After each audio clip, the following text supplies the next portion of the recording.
За Сүхбаатар аймгийн хамгийн газар бол жил болгон 2 удаа бүх нийтээр мод тарих үндэсний аянд нэгдэж мод тарьдаг байгаа. Энэ жилийн хувьд бол шинээр байгуулагдсан талын наран цэцэрлэг төрөлөнд 3 төрлийн 200 мод тарьж байна. Улиас, гүйс, гүйс гээд.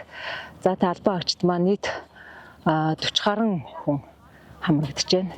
Ер нь бүх нийтээр мод тарих одоо үндэсний өдөр дохиосноос хойш ер нь манай байгууллага жил болгон мод тарьдаг. Ер нь 2015-6 оноос эхлээд ер нь л Сүхбаатар аймаг чинь маш их модтой болсон. Тэр үеэс хойш л мод тарьж байгаа.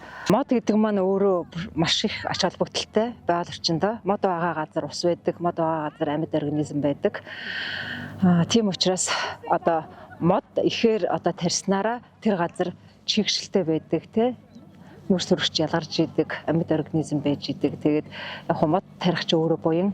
Нэг мод тариул нэг насны буян, 2 мод тариул хойд насны буян гэж ярьдаг шүү дээ. Ер нь тэгэл байгаль орчиндөө буян хийж ийн л гэж боддог.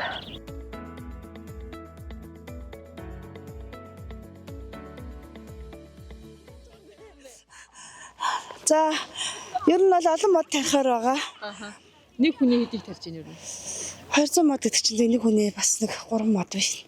За мод тарихтаа бол яг байгаль дэлхийн маань бас сайхан болж байна. Бидэнд хүчил төрөгч бэлгэлэх гэж байгаа гэд бэлгшээдэг. Тэгээд мод тарих өдрөөрөө хавар намартаа жил болгон мод тарих арга хэмжээндээ оролцдог.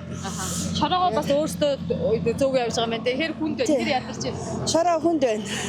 Гэхдээ ямар ч байсан тарих та 3 модныхаа шороог зөөчихнө. За. За